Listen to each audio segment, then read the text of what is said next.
सन 1907 में राजस्थान के एक छोटे से गांव खटकर कला में सरदार किशन सिंह और माता विद्यावती के घर में एक बेटा पैदा हुआ।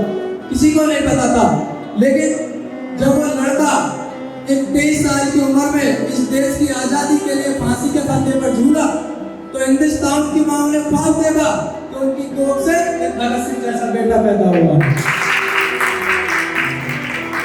तो आइए एक कविता जो लिखी है, मैं सबसे पहले भगत सिंह जी के चरणों में नमन करता चाहता हूँ कि मैं सम्मान करता हूँ गांधी वाली सीखों का, कि मैं सम्मान करता हूँ आप सभी की सीखों का, और मेरे सर पे कर्ज आया है उन भगत सिंह की चीखों का, भगत सिंह की चीखों का।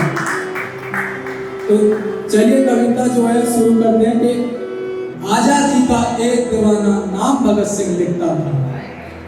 आजादी का एक दीवाना नाम भगत सिंह लिखता था, गांव के बाकी सारे बच्चों जैसा ही वो दिखता था। सब बुढ़े बुढ़िया खेलते थे, उसको आजादी प्यारी थी। भगत के दिल में इंकलाब की दबी हुई चिंगारी थी। उसकी आंखों के सामने वो जलियांवाला बाग हुआ, उसकी आंखों के सामने वो जलियांवाला बाग हुआ। जनरल डायर के आदेशों से कैसा खूनी फाग हुआ। उस दबी हुई चिंगारी ने फिर जन्म दिया एक ज्वाला को, क्रांतिकारी बना भगत सिंह त्याग प्रेम की माला को।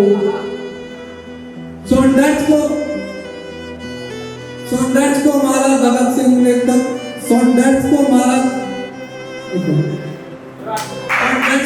बलिदानों की भगत कसम भगत ने खाई थी, और किए धमाके संसद में महलों को गूंज सुनाई थी।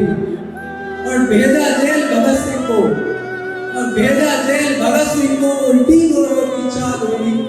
और पहली बार 116 दिन की भूख हड़ताल हुई, पहली बार 116 दिन की भूख हड़ताल हुई। वो अड़ा रहा कि जिसने सपने इंकलाब के देखे थे, वो अड़ा रहा कि जिसने सपने इंकलाब के देखे थे। उस मूंछ की ताव के आगे घुटने अंग्रेजों ने टेके थे। वो दोषी सिद्ध हो रहे थे, वो दोषी सिद्ध हो रहे थे, और मौत का पंजा कसता था। और जज को देख भगत सिंह दीवानों जैसा हंसता था, और जज को देख के भगत सिंह दीवानों जैसा हंसता था।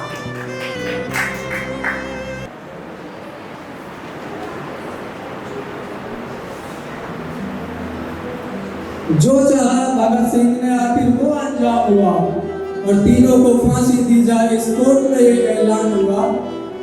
माँ से बोला कि बेबे मत रोना, मैं दूध का कर्ज चुकाऊंगा। आजादी के हर दीवाने में नजर तुझे मैं आऊंगा। माँ से बोला तू मत रोना, मैं दूध का कर्ज चुकाऊंगा। आजादी के दीवाने में मैं नजर तुझे मैं आऊंगा। अम्मा रोए या गर्व करे माँ पे तो कुछ भी समझ नहीं आता है। फिर 23 मार्च का दिन आया, फिर 23 मार्च का दिन आया, ये भूमंडल भी डोल उठा। उस दिन जेल का हर एक कोना रंगे वसंती बोल उठा, जेल का हर एक कोना रंगे वसंती बोल उठा। भगत सिंह की अमित शहादत नियति कांप गई होगी, कि भगत सिंह की अमित शहादत नियति कांप गई होगी। और जब चूमा होगा भगत सिंह ने रस्सी कांप गई होगी, जब चूमा होगा भगत सिंह ने रस्सी कांप गई होगी। पत्थर दिल वाले अंग्रेजों के दिल भी पिघल गए होंगे, और जल्लादों के आंखों से भी आंसू निकल गए होंगे, जल्लादों की आंखों से भी आंसू निकल गए होंगे। इंकलाब के बेछोड़नी भगत सिंह ने बंद शहादत गूंज उठा। इंकलाब के नारों से फिर सारा भारत गूंज उठा। 23 साल का एक लड़का आजादी का वो दीवाना था, वो शहीद आजम कहलाया, बस यही बतलाने में आया था। वो शहीद आजम कहलाया था, यही बतलाने। तो अंतिम पंक्तियां है इस कहानी की, इस कविता की। मैं आप सभी के बीच में भगत सिंह के चरणों में नमन करता हूँ और अपनी विदाई चाहता हूँ।